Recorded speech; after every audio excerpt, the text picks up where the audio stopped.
sizlarni barchalaringizni boshimizga soyabon bo'lib kirib kelgan yangi Ramazon oyi bilan tabriklashga ijozat bergaysiz. Alloh subhanahu va taolo bu oyni barchamizga xayrli, barakotli qilgan bo'lsin. Umid bilan kunduzlari tutadigan ro'zalarimizni dargohida qabul aylab, bu dunyoda yaxshilik, xayr, barakotga sababchi qilsin. Oxiratda barchamizga shafoatchi bo'lishini nasib etsin. Kechalari bedor bo'lib, tarovih namozlarida qilayotgan xatm Qur'onlarimizni qabul aylab, bu dunyoda barchalarimizni Qur'oni Karim hidoyatiga boshlasin. Oxiratda esa barchalarimizga Qur'oni Karimni shafoatchi qilsin. Azizlar, bu yilgi Ramazon oyidagi turkum suhbatlarimizni Ramazon tuhfalari deb atashga qaror qildik. Albatta Alloh taoloni siz bilan biz ojiz bandalariga ne'matlarini son-sanog'i yo'q. Lekin Ramazon oyida ana shu tuhfalar, ya'niki odatdagi ne'matlardan ziyoda yana bir qancha siz bilan biz ojiz bandalarga tuhfalarni Alloh taolo hadiya etadi. Oddiy holatdagi ilohiy ne'matlar siz bilan biz ojiz bandalarni sanog'imizga yetmaydi. Ya'niki sanab adosini topolmaymiz. Shu darajada ko'p ne'matlarni Alloh taolo siz bilan bizga ato qilgan. Ming afsuslar bo'lsinki, ba'zi bir inson toifasiga mansub insoniyatdagi birodarlarimiz mana shu ulug' ne'matni tushunib yetmaydilar va uni bergan zotga iymon keltirmaydilar. O'zini yo'qdan bor qilgan Alloh taoloni tan olmaydilar, inkor qiladilar. Alhamdulillah, Alloh bizga ana shu Allohni tan olish, u zotga iymon keltirish, u zotga taslim bo'lish va banda bo'lish baxtini muyassar qilgan. Endi ana shu iymon ne'matiga, Allohni ubudiyati, bandaligini bajarishga kirishgan insonlarning ichida ham ma'rifatlar saviyasi har xil. Ba'zi bir mo'minman, musulmonman deb yurgan azizlarimiz Alloh taoloni yaratuvchi zot deb tan oladilar. Alloh taolo meni yaratgan, menga ko'z bergan, quloq bergan, aql bergan, oyoq bergan, qo'l bergan degan e'tiqodni qiladilar. Bu juda to'g'ri e'tiqod. Haqiqatdan nafaqat katta a'zolar, balki kiprigimiz, badanimizdagi tuklarimiz ham hammasi Allohning yaratgani. Siz bilan biz insonlar ojizmiz. Bir tukni hammamiz qo'shilib urinsak yarata olmaymiz. İmkonimiz yo'q. Lekin biz iymon keltirgan Allohning bir o'zi butun maxluqotga hamma narsasini bergan. Endi ana shu Alloh meni yaratdi, ko'z berdi, quloq berdi bilan ish bitmaydi. Alloh yaratib insonga kerakli a'zolarni berib qo'yib bor ketaver o'zing endi demagan. Hozirgi yurgan holatimizdagi har bir narsani ham Alloh berib turadi. Men hozir sizlarga gapiryapman, nafas olib chiqaryapman. Har bir nafas olishim Allohning amri bilan bo'ladi. Har bir nafasni chiqarishim Allohning amri bilan bo'ladi. Agar bir marta nafas ola olmay qolsam men yo'qman. Bir marta olgan nafasim chiqmay qolsa tamomman. Mana shuni biz e'tiqod qilishimiz kerak. Allohning oniy ne'matlari, ya'niki insonning umrida doim birga bo'ladigan ne'matlari bu son-sanoqsiz. Men bugun o'zimni eski ko'rgan qadrdon bir odamni uchratdim. Ko'rish bilan odatdagi gap so'zlar, tinchmisiz, omonmisiz, xayriyat ko'radigan kun bor ekan degan gaplarni haligi odam eshitib turib, qattiqroq gapiring, qulog'im eshitmay qolgan deyapti. Ko'rdingizmi? Alloh o'sha insonga necha yil eshitish ne'matini berdi, bugun olib qo'yibdi. men bilan gaplashgani kelgan meni gapimni eshita olmayapti. Mana shu narsalarni biz tushunishimiz kerak. Alloh meni yaratgan degan yaxshi, menga mana ne'matlarni bergan deb tan olgan yaxshi. Lekin hammamizni, butun olamni Alloh yaratgani bilan birga tutib turuvchisi hamdir. Mana bu ne'matlarni biz sanab oxiriga yeta olmaymiz. Bularni tan olganimizdan keyin yil 11 oy yuribmiz, qo'limizdan kelgan ibodatimizni qilyapmiz, taqvoyimizni qilyapmiz, yana boshqa faoliyatlar, bandaga oid ishlarni qilyapmiz. Ramazon kelganda Allohning odatdagidan ko'ra ortiqcha bizga ne'matlari bor, ana shularni tuhfalar deymiz. Ana shularni tuhfalar deymiz. Misol uchun, Ramazoniy tuhfa nima? Birinchisi mana shu Ramazon oyini ro'zasini tutish, farz. Boshqa 11 oy butun vujud bilan berilib ro'za tutsa, bu oyni bir kun ro'zasini o'rniga o'tmaydi. Ana katta tuhfa, mukofot. Bandalik qilaman degan insonlar uchun Allohning bergan imkoniyati, sharoiti. Bir kun ro'za tutishimiz, qolgan 11 oyni hammasini tutishimizdan Ramazonniki afzal, chunki bu farz. Ana Ramazonning tuhfasi. Bu ro'za ibodati deb atalmish ibodat boshqa ibodatlardan farqi nima? Bu ibodatning farqi insonni irodasini mustahkamlash, insonni insonligini ta'kidlash, Allohga banda ekanligini o'rnatish va boshqa ko'pgina xislatlarini tarbiyalaydigan ibodatdir. Chunki boshqa ibodatlarda Allohning amri bor, buyurgan, uni qil, buni qil, uni qil, buni qil degan. Bu ibodatda qilma bor, nahiy bor, qaytariq bor, yema, ichma, lazzatlanma. Qaytariq bor. Demak, insonni qaytarish, uni ko'ngli tusab turgan narsadan man qilish, bu buyuk bir ilohiy hikmatdir. Mana shu man qilish bo'lmasa, insonni hayvondan farqi qolmaydi. Hayvonlar hammasi jonzot, biz ham jonzotmiz. Hayvonlar bizdagi kabi yemoq bor, ichmoq bor, farzand ko'rish bor, jins bor. Lekin ularda qaytariq yo'q. Hayvonlar hammasi jam bo'lib urinsa ham bitta narsadan qaytisha olmaydi. Man qilish qobiliyati ularda yo'q. Shuning uchun ularni hayvon deyiladi. Bizi inson bo'lishimiz, Alloh taolo yaratgan narsalarni barchasidan aziz va mukarram bo'lishimizga Alloh taolo shu man qilishi qobiliyatini berib qo'yganidan. Alloh bizga shu qobiliyatni o'zi bergan. Falon narsani qilma desa, inson qilg'isi kelib tursa ham qilmay turish imkoni bor. Shuni Alloh tuhfa qilib bergan bandalarga, odam zotiga. Odamning ulug'ligi shunda. Bu man qilish demak hikmati, bu man qilish ishini tarixi odam ota, momo Havvo insoniyatning yaratilish tarixiga qaytadi. Ana shu buyuk tarixni eslaydigan bo'lsak, Alloh subhanahu va taolo barcha butun borliqdagi narsalarni bo'ldug'di bo'lib qoldi. Bir og'iz so'z, kun degan arabchada bo'l degani. Bo'ldug'di, butun borliq paydo bo'ldi, yaraldi.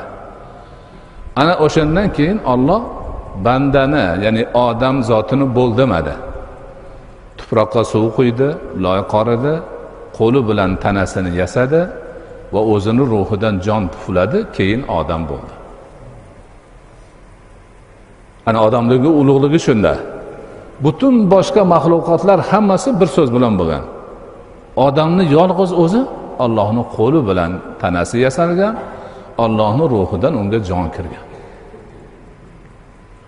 Ana o'shandan keyin undan, ya'ni odamdan uni jufti Havvoni yaratdi. Ikkovlarini ulug'ladi va jannatga kiritdi. Jannatga kiritib turib aytdiki, kulu minha haythu shi'tum. Nimani xohlasanglar yeylaring. illo dedi mana o'sha daraxtdan yemalaring. Bir dona daraxtdan yemaysizlar dedi. Qolgani jannat to'la meva cheva, xushtam narsalar, insonni ko'zi ko'rib, qulog'i eshitmagan, xotirasiga kelmaydigan go'zal narsalar turibdi, xohlaganinglarni yeylar. Ammo bitta mana shu daraxtga tegmaylar. Man qildi. Ana o'sha yerda nima bo'ldi? Shayton vasvasaga soldi, odam bilan Havo haligi ig'voga uchib narsani yeb qo'ydi. Ana shu yerdan keyin Hazrati Odam tushunib yetdi. Allohning man qilgan narsasi irodani mustahkamlash uchun ekanligi. Insonni hayvondan ajratib turgan narsa ekanligi. Va o'shunda darhol tavbaga tashlandi va Alloh tavbasini qabul qildi. Ana jannatda juda ko'p narsa bor edi. Xohlaganini yeversa bo'lar edi.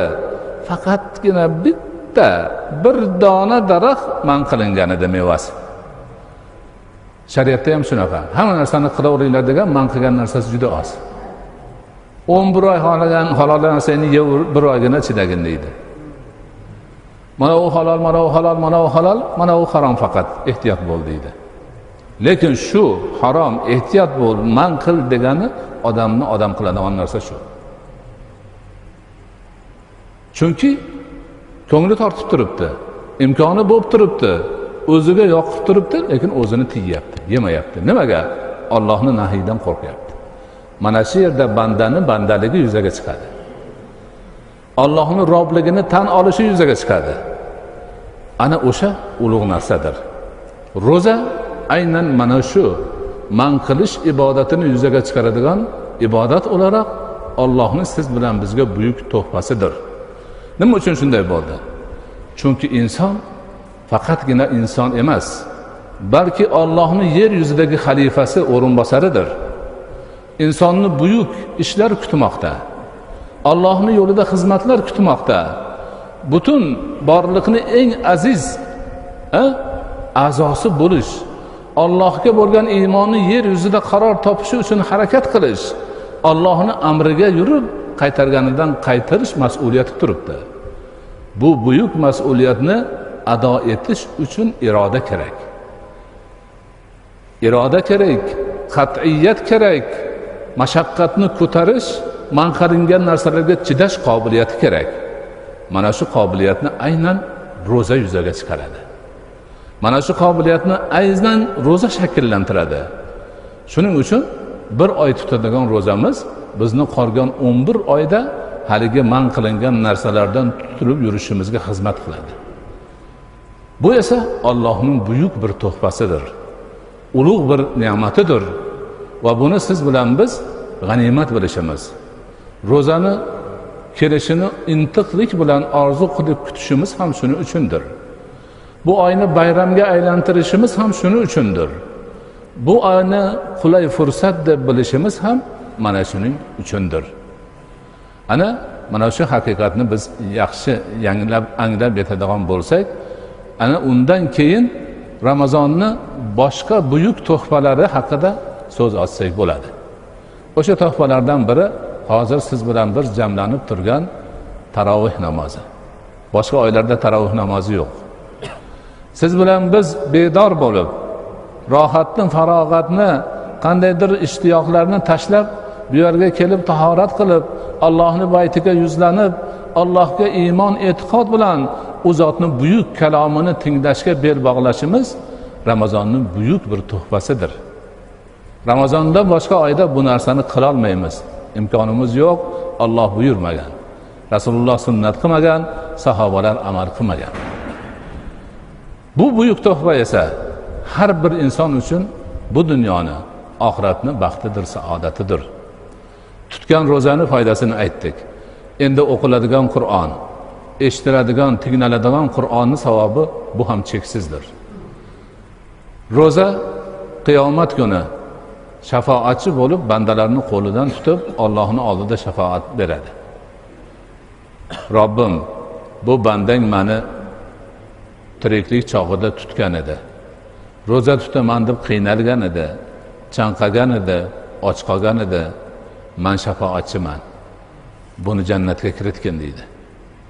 Alloh hali shafoatni qabul qilib jannatga kiritganda ham ro'zadorlarga atalgan rayyon deb o'targan eshikdan kiritishga buyruq bo'ladi. Qur'oni ham xuddi shunday. Qur'on ilohiy dastur. Bu dunyodagi qiladigan amallarimizni chizib bergan, ko'rsatib bergan dasturimiz shu Qur'on, ilohiy kitob. Xuddi shu Qur'on qiyomat kunida yana bizga shafoatchi bo'ladi. Allohning huzurida turib bizga shafoatchilik qiladi. Robbim, mana bu bandang meni o'qigan edi, tinglagan edi, o'qiyman, tinglayman deb uyqudan qolgan edi, qiynlangan edi, men guvohman, men shafoatchiman, buni jannatingga kiritgin deydi. Alloh shu Qur'onni shafoati ila inshaalloh ahli Qur'onlarni jannatga kiritadi, jannatni oliy maqomlarini ado etadi. Mana shu hozirgi o'qilayotgan, tinglanayotgan xatmi Qur'ondagi Qur'on tilovatini har bir harfiga savob bor. Har bir harfiga, so'ziga emas, harfiga. Har bir harfga berilgan savob 10 marta ko'paytirib beriladi. Ana bunaqa baxt ham Ramazondan boshqa oyda yo'q. Ramazon oyi rahim shafqat oyi, mehribonlik oyi. Mo'min musulmonlar bir-birlariga rahim shafqat ko'rsatadi, mehribonlik ko'rsatadi, yordamlar uyushtirishadi, holidan xabar oladi, bechoralarning boshini silaydi. Demak, yo'qsullarga taom beradi, kiyim beradi, kerakli narsalarini beradi, boy badavlatlarga zakot beradi. Yana shunga o'xshagan demak mehribonlik ishlari nihoyatda katta bir ko'lamda olib boriladi. Ramazonning sharofatidan yaxshilik ko'rmagan, sadaqa fitridan bahramand bo'lmagan, zakotlardan bahramand bo'lmagan, iftorliklardan, xayr ehsonlardan bahramand bo'lmagan odam qolmaydi. Hammasi xayr, hammasi baraka, hammasi Ramazoni sharifni tuhfasi hisoblanadi. Ramazoni sharifda bugungiga o'xshagan ilmiy suhbatlar bo'lishi, ma'rifiy muloqotlar bo'lishi islom ummatining siymosidir. Rasul akram alayhisolatu vassalomning davrlaridan boshlab mana shu holat bo'lib kelyapti. Hozir ham hamma yoqda shu narsa bor. Bu esa eng katta tuhfalardan biridir. Chunki ilmsiz, ma'rifatsiz hech narsaga erishib bo'lmaydi. Mutlaqo mumkin emas. Hozir muhtaram Abdulazim domla bir gapni aytib berdilar. Bir qo'shinlari shaharda kecha bu kishidan bir og'iz shu diniy taqvimni olib, ko'rib, ta'sirlanib, Alloh taolo ko'ngliga solib, bugun umrida birinchi marta roza tutibdi. Agar o'sha taqvim bo'lmasa yana tutmas edi. Ya'ni taqvim degan namoz vaqtini ko'rsatadigan, iftorlik vaqtini bildiradigan jadvalni ko'rib ma'rifat hosil bo'ldi. Ma'rifat qalbiga uribdi. Qalbi uni undab umri bo'yi saharlikka turmagan odam saharlikka turib roza tutibdi. Ana ma'rifatni kuchi qanday? Alloh shunaqa qilib qo'ygan buni. Shuning uchun biz mo'min musulmon ummati, ilm ummati, ma'rifat ummati. Doim ma'rifat, ilm orqasidan bo'lishimiz kerak. Chunki avval aytganimizdek, ilmsiz, ma'rifatsiz bir narsaga erishib bo'lmaydi. Namozni ham o'qib bo'lmaydi, ro'zani ham tutib bo'lmaydi, qornini ham to'yg'izib bo'lmaydi, ustini ham but qilib bo'lmaydi, mumkin emas. Ayniqsa o'sha ma'rifat, ilm islomiy ma'rifat bo'lsa, islomiy ilm bo'lsa, ikki dunyoni baxtiga bo'ladi. Nafaqat bu dunyoni, oxiratni ham baxtiga, saodatiga yetaklaydi. Shuning uchun qo'limizdan kelganicha urinyapmiz, mana aytilyapti, yozilyapti, chizilyapti, gapirilyapti, xalqda bir ma'rifat hosil bo'lsin deb. Ma'rifat bo'lmasa, haligi roza tutmayotgan odamdek o'taveradi odam. Kimligini ham bilmaydi, qayerdan kelganini ham tushunmaydi, qayerga borishini ham bilmaydi. Hech narsa boshqalardan farqi yo'q ketaveradi. Lekin ma'rifati bo'lsa-chi, kimligini tushunib yetadi. Bandaligini anglaydi. Robbisi borini tan oladi. Oxirat borligiga ishonib yetadi. Oxiratda go'zal bir oqibatim bo'lsin degan urinishni qiladi. Biz ayniqsa mas'uliyatimiz juda katta. Chunki musulmon ummatini a'zolarimiz. Buyuk bobolarni nabiralarimiz. Ma'rifati bilan butun dunyoga dong taratgan ulug' allomalarni, ajdodlarni davomchilarimiz. Lekin ichimizdan shu ma'rifatdan foydalanib nomi chiqqan xalqdan o'laroq bo'lib turib, bobomiz nima qilganini bilmay tursak, ishimiz chatoq. Menga o'tgan haftada bir yosh yigit xat yozyapti. Mani buvim deydi, ko'chadan bir o'ris xotinni olib kelib, uydagi mebellarni chizish tartibini o'zgartiryapti deydi. Yaponiyada shunaqa bir ta'limot chiqqan. Odamni o'tiradigan o'rindig'i qanday bo'lish kerak, nimalari, mebellari qanday turish kerak, uyni nimasiga, dizayniga qarab odamning baxti bo'lar ekan. Musulmonman deydi. Otam palonchi, bobom Buxoriy deydi. Yaponni olib kelib, mebelini qo'yib, uni qayoqqa burishni o'ris xotindan so'rayapti. Shu bilan baxtli bo'lmoqchi. Ehtimol jannatga ham kirmoqchidir. Bu qanday gap bu? Hech bo'lmasa aqli tortmaydimi? Men o'zbekman. Ota-bobom musulmon bo'lgan ekan. Bu ota-bobom bo'lgan musulmonlik nima ekan deb qo'ymaydimi hech bo'lmasa? Qani bobom meni nimaga ishongan ekan? Momom qanaqa nima uchun namoz o'qigan ekan deb o'ylab qo'ymaydimi? Ana ma'rifatni yo'qligi, tushunchani yo'qligi, oqibati nima bo'lishi? Pul sarflayapti, mol sarflayapti, birovni olib kelib uyidagi tushiradigan anjomlarning tartibini undan so'rayapti. Shu bilan baxtli bo'lib qolmoqchi. Holbuki baxti, saodati ota-bobosining ta'limotida hamma qilib kelgan narsada turibdi. Uni kutib turibdi, intiq bo'lib turibdi. Shuni borib bir kun, 2 kun urinsa o'rgan oladi. Lekin unga haligi holat yo'q. Ana shu e'tibordan bizni bugungi o'xshagan ma'rifiy suhbatlarimiz, boshqalarimiz inshaalloh foydali bo'ladi degan umidimiz bor. Hammani mana shu haqiqatni tushunib yetishga undashimiz kerak. Harakat qilishimiz kerak. Kunimiz bekor o'tmasligi kerak. Modomiki biror kunda biror narsa o'rganmasak, bu bizning baxtsizligimiz. Alloh bergan umrni behuda sarflaganimiz, Alloh bergan ne'matga nonko'rlik qilganimizdir. Ana ilm, ma'rifat, xayr, baraka, yaxshilik, ezgulik hammasiga urinishimiz kerak. Ramazonning tuhfasi shu. Ana shu narsalarni bizni esimizga soladi. Ana shu narsalarni xotiramizga keltiradi. Bularni xayr barakaligini tushunib yetishimizga xizmat qiladi. Inshaalloh keyingi suhbatlarimizda ham mana shunga o'xshagan xalqimiz, elimiz, yurtimiz, mo'min musulmonlar uchun kerakli bo'lgan tushunchalarni taqdim qilishga davom etish niyatimiz bor. Barchalaringizdan duo umididamiz. Duo qilasizlar inshaalloh.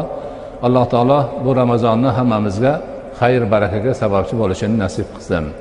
Xo'p, ba'zi bir odamlar yozma ravishda savollar yuborishibdi. Qisqacha mayli javob beraylik. Xo'p. Sajda sahv qilganda bir tomonga salom berib keyin sajda sahv qiladimi yo ikki tomonga salom berib keyin sajda sahv qiladimi? Savol shundan iborat ekan. Namoz o'qiyotganda sajda sahv bo'lganda bir tomonga salom berib turib sajda sahv qiladimi yoki ikki tomongami degan ma'no. Bu savolning chiqishiga shu ikki narsani odamlar ko'rgan, shuning uchun biroz faromush xotir bo'lishgan so'rashyapti. Xo'p, bir tomonga qilish imomga tayin qilingan. Chunki imom ikki tomonga qilsa, odamlar namoz tugabdi deb o'ylab qoladi. Yakka o'qiyotgan odam ixtiyori o'zida. Bir tomonga qiladimi, ikki tomonda qiladimi? Chunki o'zi bilib turibdi.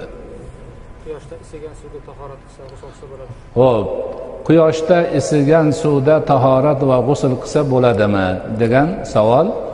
Bu ma'nodagi demak savollarga javob eski kitoblarimizning barchasida makruhdir. Makruh degani yaxshi emas. Yaxshi emas. Qilsa o'rniga o'tmay qoladi emas, lekin yaxshi emas degan.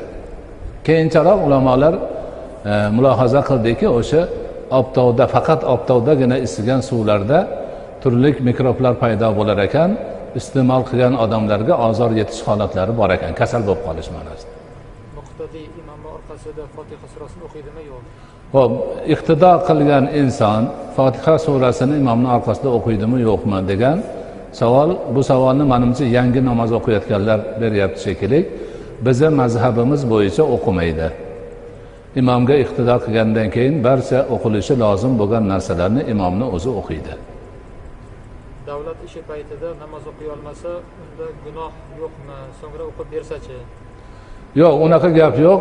Namozni vaqti tayin, o'sha vaqtida o'qish farz. Boshqa uzrlar yo'q. Inson demak namozini o'zini vaqtida o'qish kerak.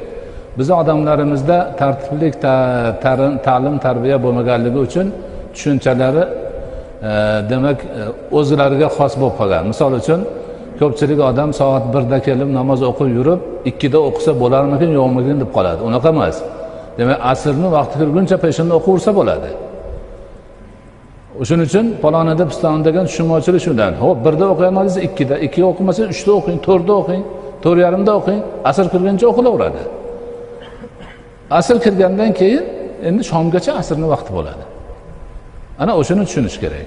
Bizda shu taqvim qilib qo'ygan, taqvim deganini ko'rib olib, shunda o'qish kerak, boshqa vaqtda o'qib bo'lmaydi degan odamlarimiz tushunchasi bo'lib qolgan. Men tikuvchiman, aksariyat mijozlarim shariatga nomuvofiq kiyim tiktirishadi, to'ylarga, ko'chalarga. Nima qilay? Xo'p, bir tikuvchi so'rayapti. Men tikuvchiman, turli kiyimlarni tikaman, jumladan mening mijozlarim shariatga mos kelmaydigan kiyimlarni ham tiktirishadi. Nima qilaman? Sotuvchilar ham so'raydi. Boshqalar ham so'raydi. Demak, bu sotuvchi, tikuvchini ishi kiyim tikish. Kiyim kiygan avratini bekitish boshqa uni mas'uliyati. Uni mas'uliyati. Misol uchun sotuvchi yaxshilab o'sha hamma yog'i to'silgan kiyimni tikib bersa, u kiyib olib ochib yurishi ham mumkin narigini. Shuning uchun kiyimni kiygan javobgar bo'ladi. Tikkan, sotgan javobgar bo'lmaydi.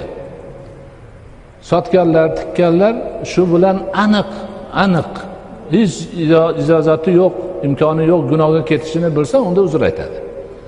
Misol uchun birov kelib qurol sotib olmoqchi, bilib turibdi-ki, shu bilan borib bir mo'minni o'ldiradi. Uzr aytadi, unga yo'q deydi. Ana o'shanaqa boshqalarga zarar yetadigan, o'ziga gunoh bo'ladigan narsalar bo'lsa, uzr aytadi. Bo'lmasa sotuvchilar bu narsa sotolmay qoladi.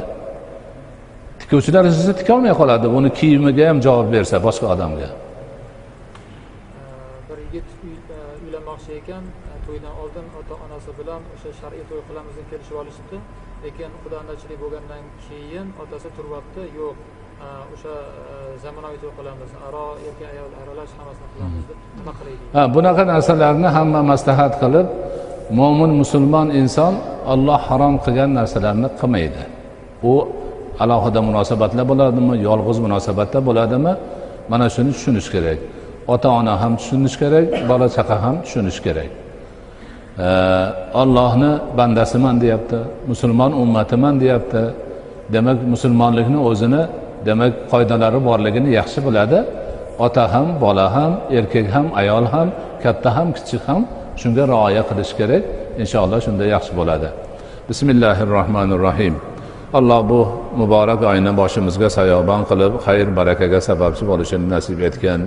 Bu ma'rifiy suhbatlarimizni ham xayrli, barakotli bo'lib, elimiz, xalqimizga yuqib, bundan bir ma'rifat hosil qilib, hayotlarida va oxiratlarida foyda beradigan ilmlardan bo'lishini nasib etgan. Doimo mana shunday Ramazonlarga qayta sog' salomat kelib, yuz ko'rishib, mana shu ishlarimizni davom ettirib borishimizda o'zing yordamchi bo'lgin.